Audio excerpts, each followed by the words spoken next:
Well, hello everybody. Beau Jennings here, taking up the sweet 7 o'clock live stream slot for the Mercury Lounge in Tulsa. Thank you, Mercury Lounge, for allowing me to take up time this week and to talk with cool, interesting people. When I was booking, when I was lining up guests, I was focusing on people that I'm taking advantage of this to talk to people I don't get to talk to all the time and just selfishly kind of hang out with, um, because of quarantine and all kinds of reasons. But anyway, the point is today's guest artist is Tyson Meade. You probably know about him through various things. Maybe most notably his band the Chainsaw Kittens, or his solo records, or his visual art, or his political life or run for office. Anyway, super interesting, cool guy. And so, Tyson, thank you for being with us this evening. Evening. Hey, thanks, Beau. This is, we were talking, through whatever messaging, kind of deciding what we were going to do, and we didn't really decide, but what we were doing exactly, which is always exciting for me. And thank you for having me, and thank you, Mercury, for hosting this. Have you been to Mercury Lounge before, Tyson? I have not been there yet. No, I have not. I want to go. I really like it. It's got this. It kind of hits this sweet spot of dive bar, motorcycle bar, but it's super focused on live music, and it's it reminds me in some ways of the Deli in Norman, and there's live music every night, and they kind of have their staple sound, which is that kind of Tulsa sound thing, and that's super cool. But exactly. They also have indie rock bands, and it's cool that they've opened it up to me to have people like you, that may not be like the traditional type of act that they would book, but they're just cool people. And so anyway, no, that's cool. Yeah. So before this started, we were talking on the Zoom before I started recording the Zoom meeting. We're talking, and you haven't sat down since we've started. You're just like bopping. So I think this is going to be a Tyson Meade house tour. And a bit of probably, yes. Yeah. So let's just start at the top. What room are you in right now? I'm in my living room, piano room, media room, stereo room, all-purpose room right now. What do you do in there? Give us a little 360 and show us what you do in there. Okay, well, I have the piano. Is that showing the piano? Yep, totally. Okay, I got the piano and some art, and the piece from Interview magazine that, the Kittens were in Rolling Stone, but when we were in Interview magazine, which is Andy Warhol's, even though Andy Warhol is long gone, when we were in Interview magazine the first time, that was the coolest thing, the coolest achievement, because I love Andy Warhol so much, and to be in the magazine that his magazine that's still going, of course, was pretty cool. So I've got that as a reminder of my former life, which is still somewhat my life, but really basically my former life. And then, I've got my record, part of my record collection here, part of my record collection over there. And let's see what else. I have my writing table, me and my brother's senior pictures, just so you let me, there's me. It's just a reminder of this other person that I was. I don't know who keeps their senior pictures in their living room, but I just think, I'm just so different than that person now, but I'm actually absolutely the same too, which is kind of a weird dichotomy, I guess. Dude, you're just like surrounded by your past at all times. Yeah, my past, and then reminders of like, let's see, I'm gonna turn on another light here. Everywhere I have lights.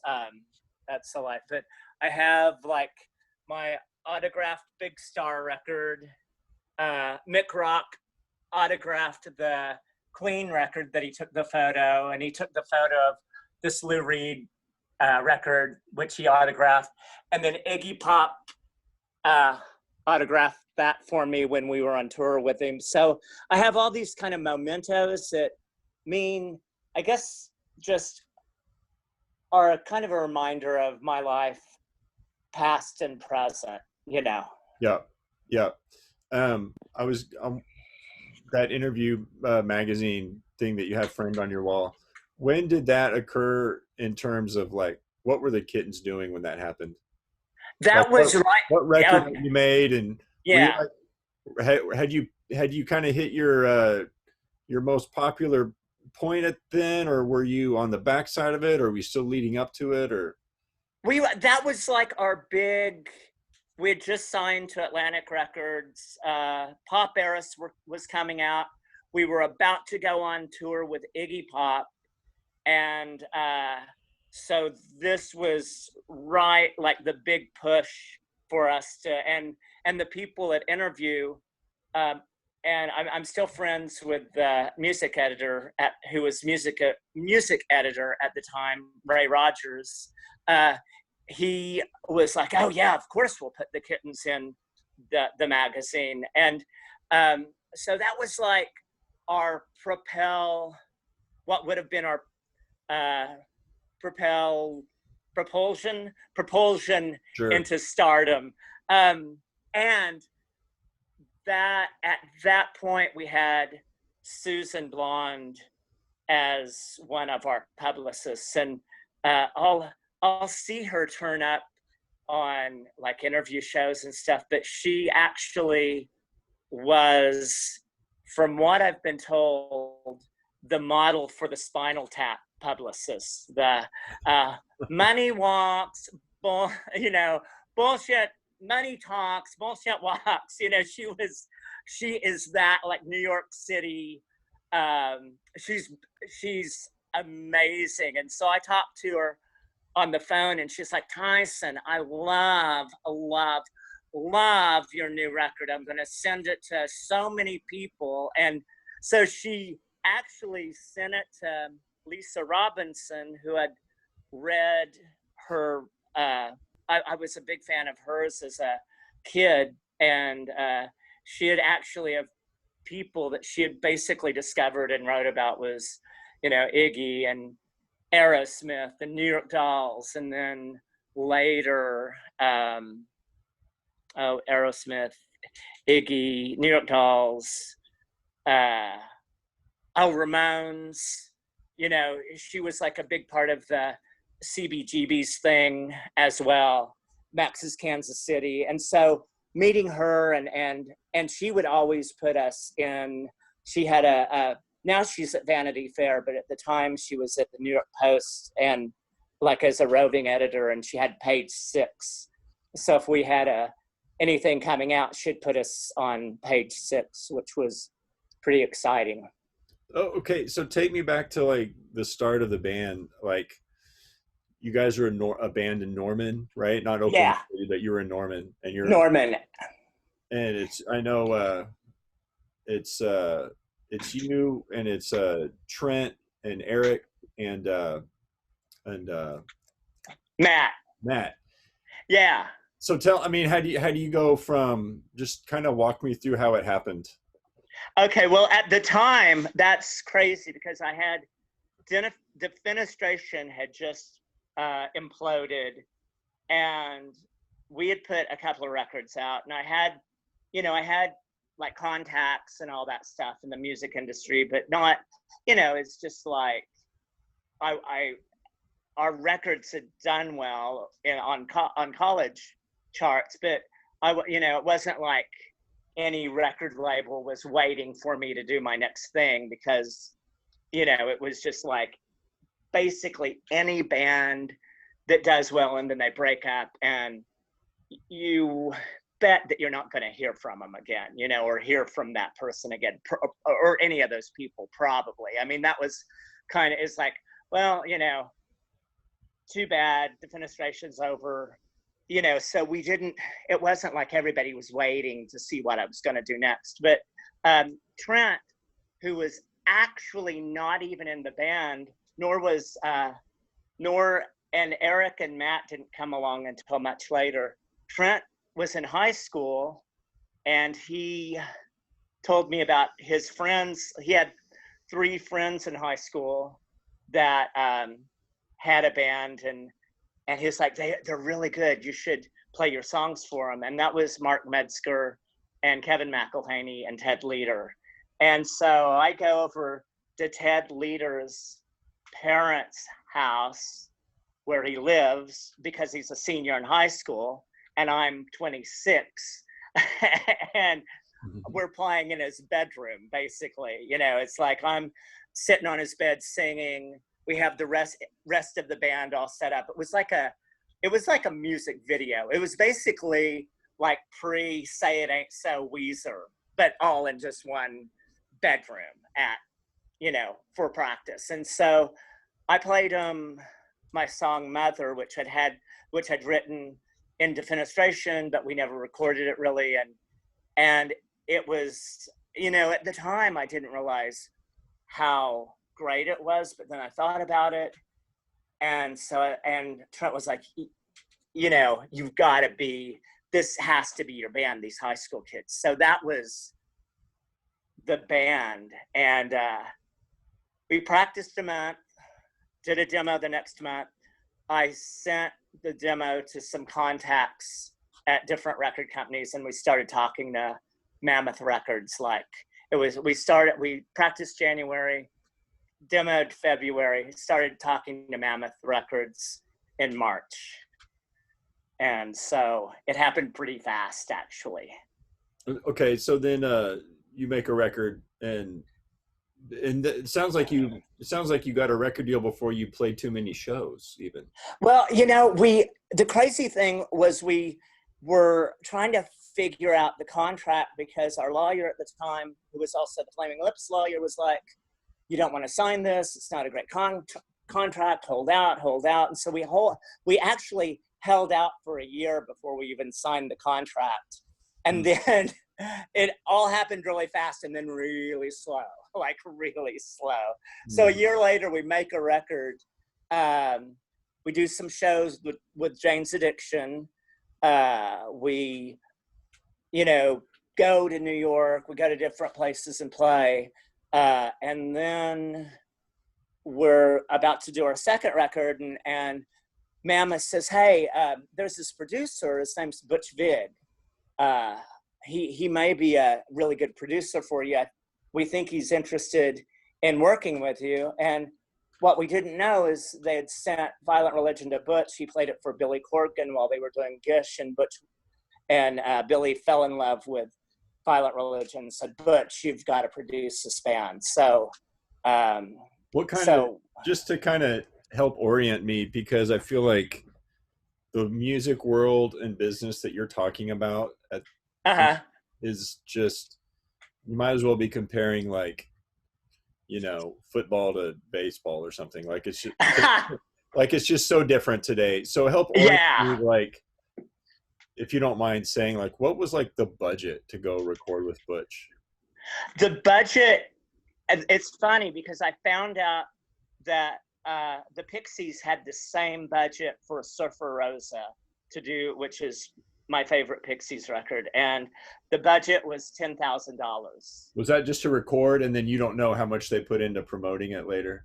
Yeah, that was just to record, and Violent Religion, we had $3,500 to record it. So the budget went up a little bit each time. Yeah. And then, okay, go ahead. What was Butch's resume at that point? Did he have the records that he's known for when you recorded? no, like when we were talking to him, you know, or when we were negotiating, it was like he had done Urge Overkill, which we weren't super familiar with at that point, and Young Fresh Fellows had just done them, who we didn't really know either. But when we when we said, okay, yeah, we want to go to Madison, Wisconsin and do this at Smart Studios, when we were there, the Nirvana, Smells Like Teen Spirit came out on Buzzbin, and all of us saw it there while we were recording, and everybody was like, whoa, you know, and also he had just done the Smashing Pumpkins. I think their record had already been out for a little bit, and they were on tour with the Red Hot Chili Peppers, and their song Siva was a Buzzbin song too. So Tyson, I'm just a kid. You got to remind me what Buzzbin was. Oh, ha! Buzzbin was the MTV, MTV Buzzbin was a video. If it was like, I don't know if it was for the week. I don't remember if it's for the week or what. And this week's videos. Yeah, this week's, and I think it was like this week's hot video. I think it was just one video, but it might have been a few. It wasn't a bunch. It was like, this is what we really think is going to take off, you know? Yeah. And so Buzzbin, basically, if Buzzbin didn't make you a star, you weren't going to be a star, you know? It was your fault. It was all your fault. Yeah, exactly. Yeah. So what happened after the Buzzband thing? Was it like overnight, like boom? It was like, yeah, it was overnight. And then everyone that Butch produced was getting attention. And as soon as the album came out, and before the album was out, we were doing like publicity in New York and playing shows in New York and getting a lot of attention because Butch was like the hot producer producing the hottest new bands and all this stuff, you know. Tell me about recording with him. What's his like method? You know, he just gets the best sounds possible. We went in. Do you guys like set up as a band, or do you do? Yeah. We set up as a band and you know, recorded live, and then he had used the basic tracks, the bass and drums, but usually really just the drum track, and then overdub everything on top, you know. Okay. And then like me, I was the last, you know, everybody else was done, and it was just him and me.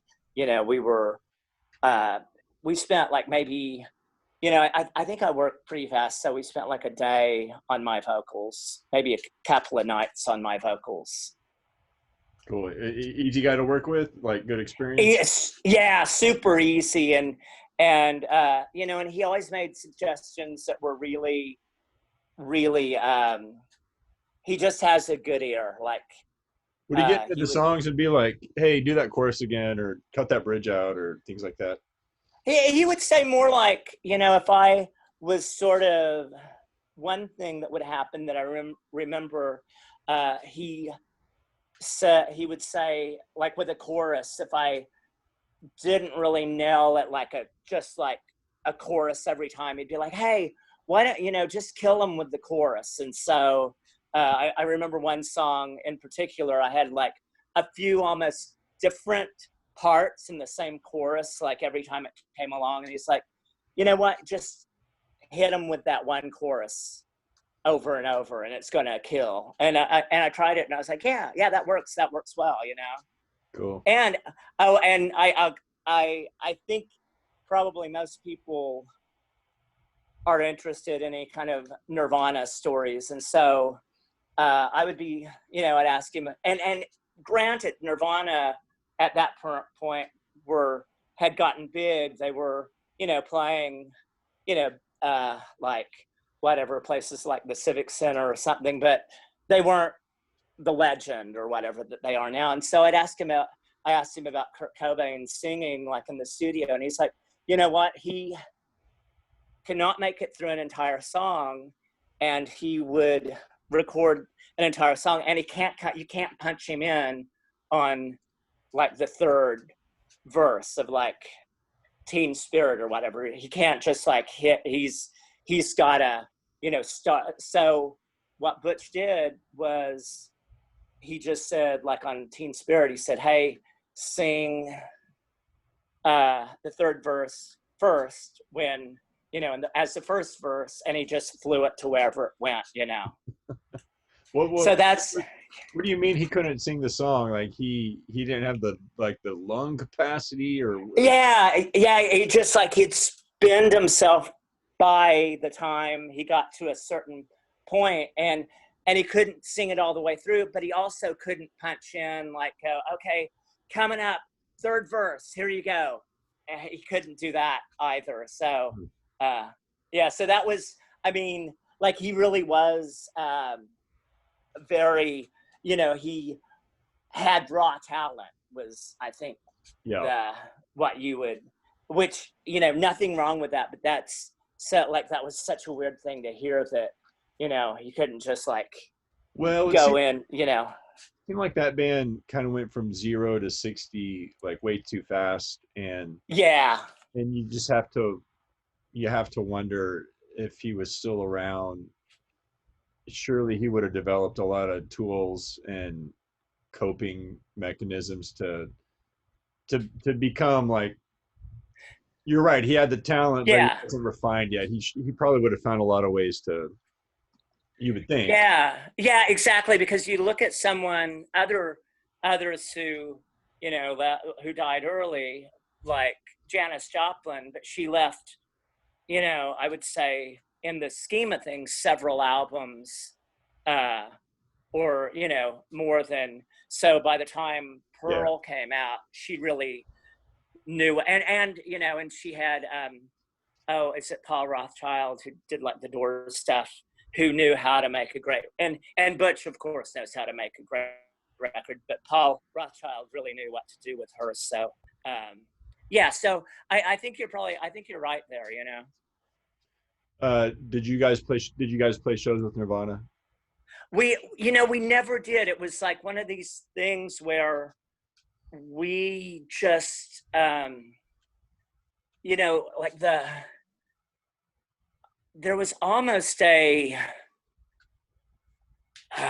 Pumpkins versus Nirvana thing at the time. If and where there was this just like this weird thing, it seemed like, and we were kind of in the Pumpkins camp because they had just embraced us so early or so early. So, and I don't know if that could be my imagination, but I think there was sort of a bit of a, I don't know. I mean, I feel maybe not, but we just no, we never did. Yeah. Tell me about hanging out with the Pumpkins and how they kind of seem like they, or at least the Billy Corgan seemed to like uh, almost take on like a kind of a mentor role, or a you know what I'm saying, like kind of Yeah. took you under their wing. Yeah. Tell me about that. With them, I mean, they also, happened pretty fast as well. And Billy, he talked Butch into producing us, and then we played this big New Year's show with them before, I think, right after we recorded, but before the album came out in 91 into 92, a big New Year's show with them in Chicago. He was like, "Hey, come to Chicago to play the show. We can give you like $1,000 to do it." I think was the guarantee. I mean, I think it was like this sold out show at Cabaret Metro. And it seems like our guarantee was 1,000, which for us at that time was a whole lot of money. We're like, oh my gosh, They totally could have afforded to pay you way more too. Probably so. But I think at the same time, it was probably what the like they were the main band and we were the middle band, and so it probably wasn't even their in the scheme of things, maybe not their decision of how much they were paying, but maybe, Sure, yeah, yeah. But so we did that, and then around that time, they we had to say they told their booking agent they wanted him to book us, and they were booked by Creative Artists, who is this big LA agency who had basically was an agency for, I'm not sure exactly who, but people like actors and actresses like I think Glenn Close and people like that, like these big, big Hollywood heavyweights. And Creative Artists started signing entertainers, and I think the first two entertainers they signed were Madonna and Prince. And the Pumpkins were like, yeah, you need to. So that was a big help, because if Creative Artists called the club was gonna call them back, because it's just like you book their artists. I mean, and Kevin Gasser was our agent, and he was just a super good guy, super nice. The first time I met him, I'd just thrown up, and I was like, "Hey, how are you doing?" I was in the sadly in the Troubadour bathroom. We were headlining the Troubadour. We were touring. I was drinking a whole lot. I was throwing up before the show, and Kevin walks in and he's like, "Hey, I'm Kevin Gasser, your booking agent." And I'm like, "Hey, I'm Tyson. Sorry, I just threw up." And that was our meeting. But he was super nice guy. So you guys were like kind of a touring national act right out of the gate. It kind of sounds like. Yeah, I mean, we had like a couple of tours, like a couple of like on Violent Religion, and just like, it was rough during Violent Religion, because we, at one point we broke down and we were in Mississippi, that state, Mississippi, Yep. Mississippi, for a week at a hotel that David Box was our manager at the time, and he gave us $200 for the hotel. He was like, "I can't be your dad, but here's $200." I was like, "David, you've got to give us." But he was actually he did a lot to get people to hear us, too. So he really, and he had like a whole office staff of people working us when he was managing us. So he actually was really good. But I guess what I'm wondering about is you guys weren't like necessarily the Chainsaw Kittens Uh-huh. hadn't spent years and years slugging it out in local clubs. Oh no, no, that's the thing, is our first show was at the Blue Note, the old Blue Note, before they redid it.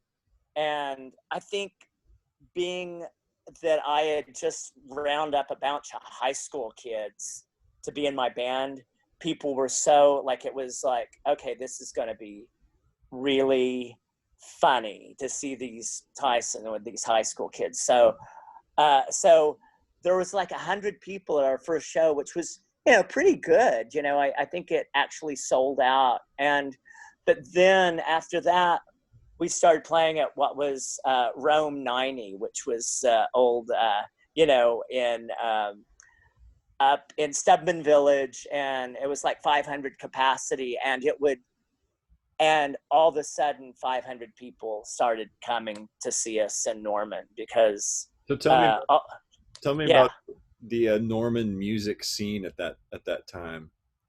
it was like, the thing about it was, Rome was right next to the OU dorms, so there were a lot of kids that just went. And let's see, it was only beer, there wasn't liquor there, so you only had to be 18 to get in, I think. And I think you had to be 21 to drink, but 18 to get in. and about anybody could get in. It wasn't, they weren't real strict about the IDs. So there's a lot of high school kids that would come too. And it was like, with us, it was a big scene. I mean, we just had a really huge amount of people that just connected with us immediately, which doesn't really happen now. I mean, and it might be social media, or because there wasn't, you could, there wasn't really even HBO. I mean, there was HBO, but there wasn't HBO at that point. It was just like there wasn't really anything to keep you at home, and most college kids didn't have like HBO and that kind of stuff. It was, you just had, you went out. I mean, that's how back then, everyone just went out for entertainment. You didn't, or went to parties. Yeah, I get the sense, today, if you're going to go if you're going to tell somebody, let's go see this band, there's going to be about 10 kind of questions to kind of filter out whether it's a band they want to see. Right. An indie rock band, is it a jazz band, is it a country band, Yeah. what kind of country, is it alt country, is it bro country? Yeah. And it really feels like it's so splintered now. And back at that point, it was like, let's go see a rock and roll band, and that encompassed so much. Yeah, it really did. I mean, there was like us, there was like the Silver Tongue Devils, which they would play at like the deli and stuff, and had it wasn't like 500 people would come to see them, but they would have, like a really strong, like if they played at a place like the Opolis or something, even though the Opolis wasn't around, it'd be like a, full, be like maybe 100 people there. Yeah. For them. Yeah. So, okay, you're playing shows. You've got a record by Butch Vig. You've made a video on Buzzbin, and we however did not. Our video did not make it to Buzzbin. We made a video, but it did not make it to Buzzbin. But it was Smashing Pumpkins and Nirvana did. I got could have like let that fly and kept the mythology like, and they had this video on Buzzbin, which I shouldn't have said anything, but yeah, that's the number one thing, is just let it be. And then I know, yeah, exactly, just let it be, absolutely. But I mean, that was, regardless, I mean, you guys had a lot, it was just all like, all the gears were turning, it was all like working in your favor, and the Smashing Pumpkins are like vouching for you and saying, here, watch this band, like, we want you to like this band too. So yeah, you've started this ride, and where'd it go? Yeah, and so from there, that's when it was crazy. We were touring, we were opening for PIL. We did a tour with PIL. We did some other just little tours, and and people thought like we would do really well in LA and New York, but we'd play a place like Iowa City or something, and no one would care. We just didn't have the thing that would happen all across the country, but I'm laughing because that's always my go-to city as well, when I'm like, guys, do we really want to play Des Moines on a Tuesday? I know, exactly. That was, there was a lot of Des Moines on a Tuesday all over the country, basically. We'd play Florida, and I remember we played like Pensacola, and there was this this like girl from like Norway or somewhere. She's blonde, really pretty, and she was like, oh my God, there are no people here. I heard about you, from where I'm at, and and I was like, I was so excited to see you, and I thought it'd be like and it was such a downer because she was trying to be nice, but she was also like, where are all the people? You know, there was like 20 people here to see you. And it was in one of those like big clubs that not like, oh shoot, what, like where there's black chairs everywhere, just the black chair, the vinyl black uh Pizza Hut chair. I don't know what you call those chairs with the laminated tables. And it was just, it looked like it could have been where it looked like it would have sat nicely if it was about the size of the Salvation Army in Norman. But it was like, carpet that had been thrown up on multiple times, pool tables, Coors Light, signs everywhere, and those hideous black vinyl chairs that you're like, I never want to see another black vinyl chair with the rod. Is it rod? I don't even know. Rod iron, whatever. It's like gold, sort of. The chairs I'm talking about. They're everywhere. They're in every club that is not going to be very much fun. Yeah. Yeah, it's always such a, even after I've been playing music, probably some 20 something years now, and I'm those stories never, the sting never goes away from those experiences. Oh my gosh, And yeah. the surprise of knowing that people that had the support and the momentum, like you guys, Right, yeah. you still had those experiences too. Yeah, I mean, and part of it, like Mammoth were super good to us, and we loved the people there, but they were also not the edgiest label. Like they had, like everyone else on the label was very non-confrontational, and we actually met at one point we met another band on Mammoth who were this band Machines of Loving Grace, and they were just really sweet guys, and they were like, oh my god, we thought when we met you guys were just gonna beat us up or something. And we're like, and it's just like, how could people even think that? But I think people just thought we were insane, but we were on this label that was very just like non-committal college rock, and they were like super nice, super good people to us. I love that we were on Mammoth, but it was not really probably uh like the label that you know I think people would go, oh, Mammoth, and think, that's, who are these wannabes, or whatever. I don't know, maybe not. And I absolutely don't want to slam Mammoth because I love those guys, and they did like went beyond, but I think we were kind of on the wrong label in a way too, which, because there's this hipster thing, like Pixies being on 4AD was definitely advantageous for the coolness factor, whereas, or Jesus Lizard being on Touch and Go, or, Nirvana's being on Sub Pop, which had this like super sort of Sub Pop to Geffen, but Sub Pop was where they built their base.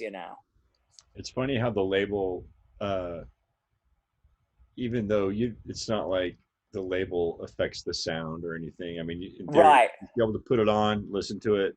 I like this. Who cares what label it's on? But it has this Yeah. subconscious thing where it's like this kind of cloud over the whole experience. Yeah. And if it's off, Yeah, exactly. for some reason, it affects it. Yeah, it really does. Like there's a thing about like For people that pay attention to that. yeah, exactly. Mhm. Exactly. So, but at the same time, they were the hardest working, we loved all those people there at Mammoth, and they really tried their best to get us to but and there were other things. I mean, I was drinking a whole lot. David Box, who managed us at, up to a certain point.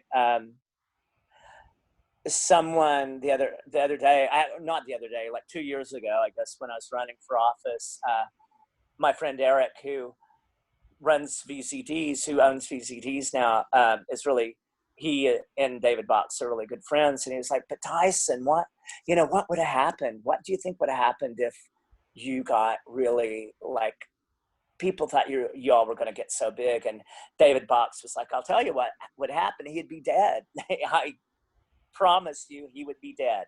Just And with your like substance. yeah. And I was actually lucky because Trent actually joined the band right before we made Violent Religion. He and I were really good friends, but he and the other guys were really good friends. Mark Metzger was really good friends with him, and so he joined the band and took over playing my guitar parts, and then on new songs he wrote his own parts or whatever. And so he's as good of a guy as you think he would be. And he was very, like, I look back and he was very protective. Like if I was doing, if somebody was giving me pills, I have a instance where a friend of mine, I was at some party, of course in Norman, there are pills being passed out because at that time seems like there was a lot of everything being passed out. And I'd been drinking all night. I'd taken a couple of pills, and this guy was about to give me some more, which would have been a really great idea, of course. And Trent was there, and he's like, you know what? I think Tyson's had enough, and I'm taking him home. So, and I don't know. I mean, that was just a time I heard about. I don't know how many times he actually did that, though, Were you So, and not to like incriminate the other guys, or you don't have to comment on it, but I'm just curious, like, were you like the party guy and everybody else was not? Or and that, no, everybody, like Trent was kind of the guy who was the watch over of me especially, but like everybody, yeah, who would everybody in settle his up life. who would settle up after the show and load out and all that? Oh, we had a road manager, like at one point, who did a lot of that. And then, well, he did all the settling up. And then somehow I would always wind up in the van. Maybe I wouldn't have my backpack and we'd leave it at the club and they'd have to send it on. But I would usually I would wind up in the van. Of course, there was one time in Oregon where we left Trent behind, and we like got to an all-night restaurant, and we realized we didn't have Trent, and that was, No and I cell was like, phones. yeah. So, no cell phones, and we didn't have Trent to like watch over us to tell us, hey, where's Trent? And we, Yeah. Well, so how many records did you guys make? Okay, so this, so I should tell you, Violent Religion, we had at that point, like it was always a rotating cast of characters. We had Mark Metzger, Clint McVeigh was our bass player. Kevin McElhaney had quit before we recorded with Butch, so we had Clint. We had Aaron Preston because Ted Leader had left, and then Trent and me. But then all of them, we had a show in London in December. We had shows in London, showcase shows in London in December of 1992. And during that time, everybody quit. They didn't tell me they'd quit, but they decided that once we got home, they were quitting. So, Why'd they do that? Were the shows bad? Were you partying too much?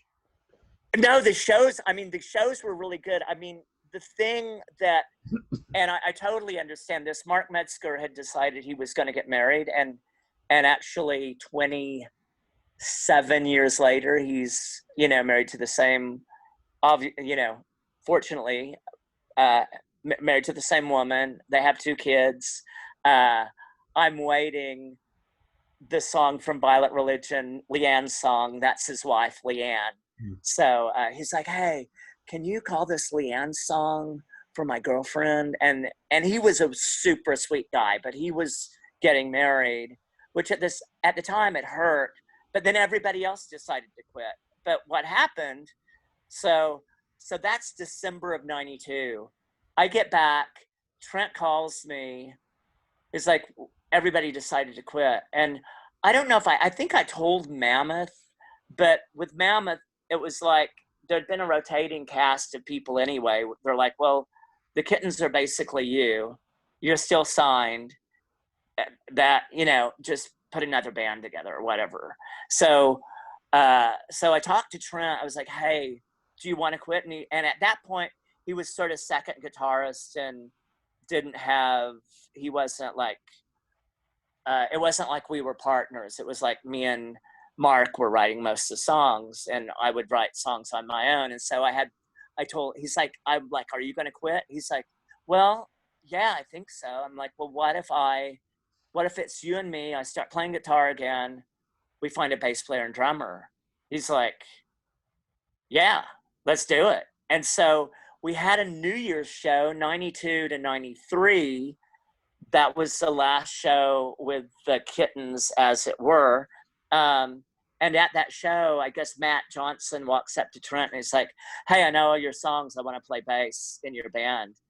And Trent was like, oh, okay, well. And so like a week later, we try him out, and he knows songs that we don't even know. And we're like, okay, I guess you're our bass player. So that's how we got Matt. And then Trent was like, hey, there's this really great drummer, Eric Harmon.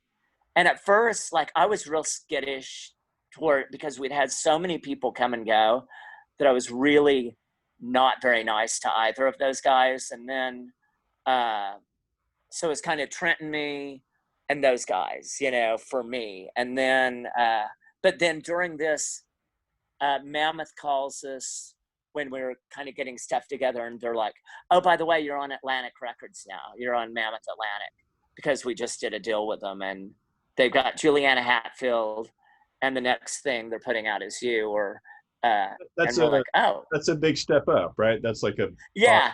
So, yeah. Yeah, and it was like a dream to be on, like Atlantic. That's Ahmet Ertegun and Led Zeppelin and stuff, and Aretha Franklin. I mean, it's like a big deal, but like it didn't really even register.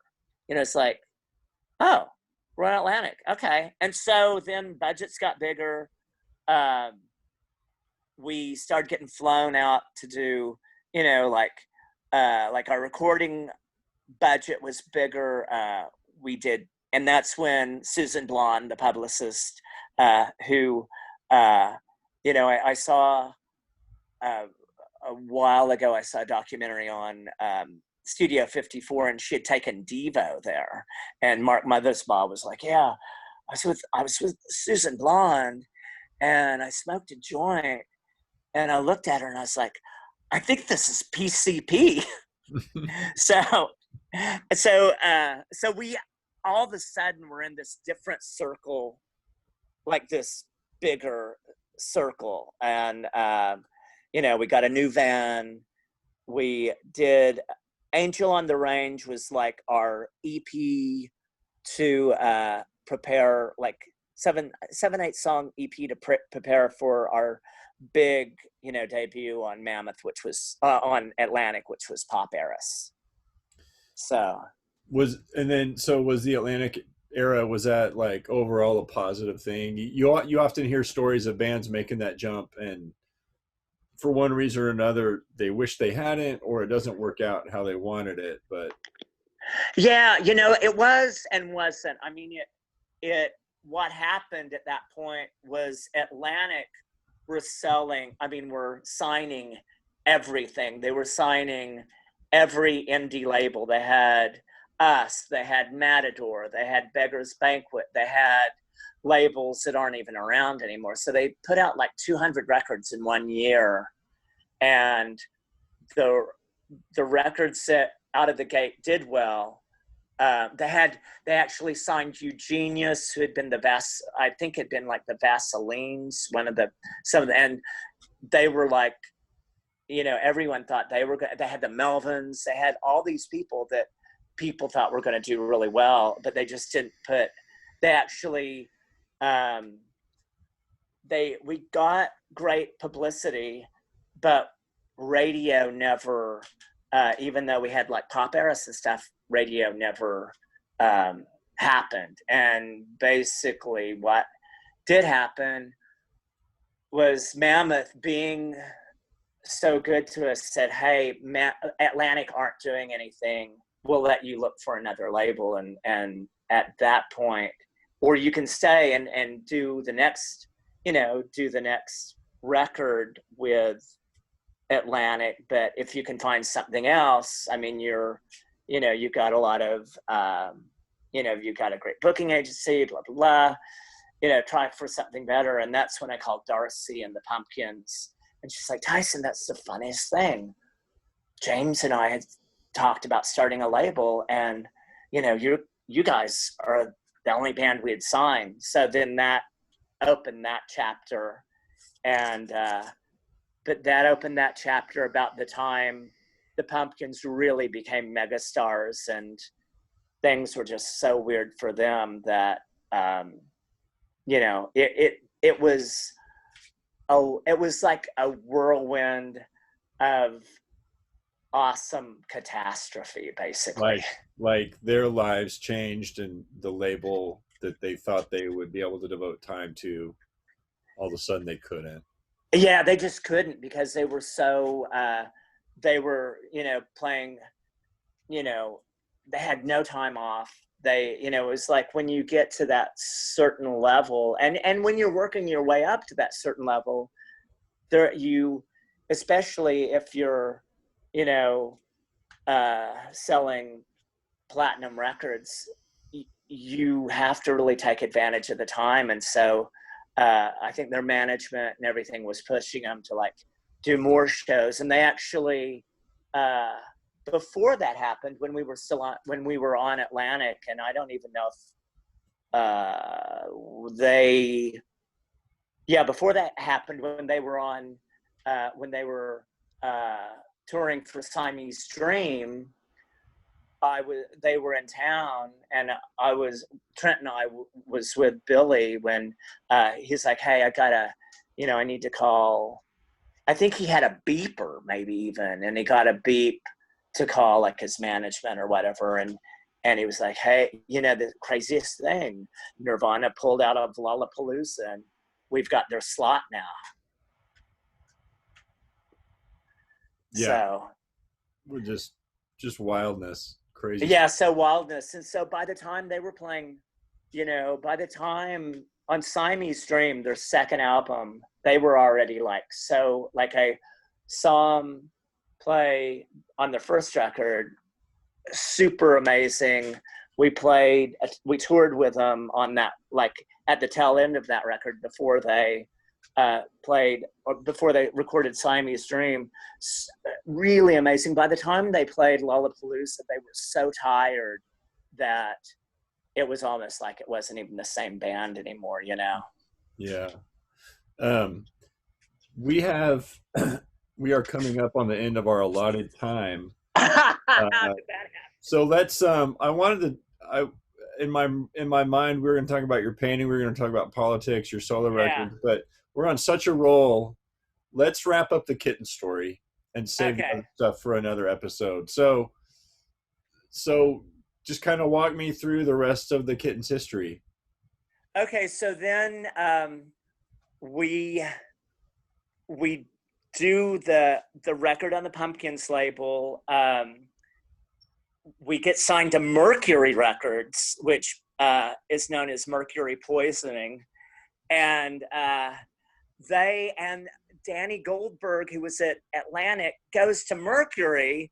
He was the president of Atlantic, and he signed everything. He goes to Mercury, signs everything, and they put 312 albums out the year our album comes out.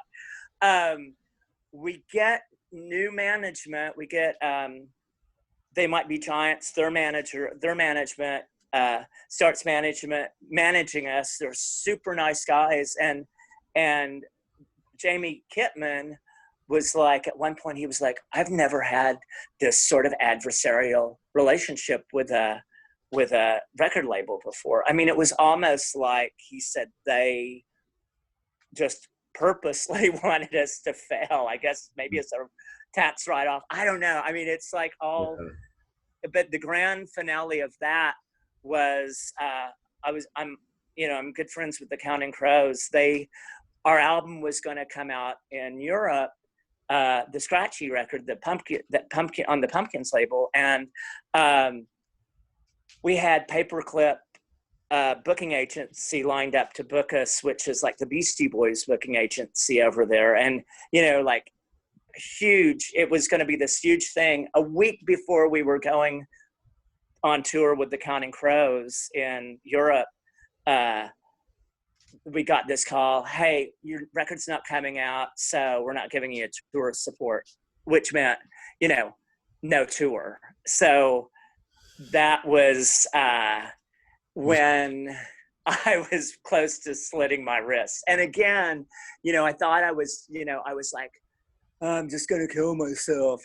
And Trent was like, you know what, Tyson, rock and roll isn't be all end all. You can do other things. Like, figure out what else you're going to do. But don't, let's move on. Yeah. So you guys made one more record after that. Is that right? Yeah. And we made our indie record with, which a certain, I guess Jody Jennings is the cover star on. Well, yeah, I got to tell that story real quick. So if people don't know, my wife is on the cover of that record. There's a photo of her on there. And what's really funny about that is I remember being in college at OU, and I was in the student union, and there used to be a CD store in the student union. Oh, wow. Okay, yeah. And I was just kind of getting, oriented and kind of just getting hip to music in general. But I remember seeing your guys' record for sale in the student union, bookstore. Yeah. And I remember seeing that cover and being like, oh, who's that? And file that away. And years later, I get married, and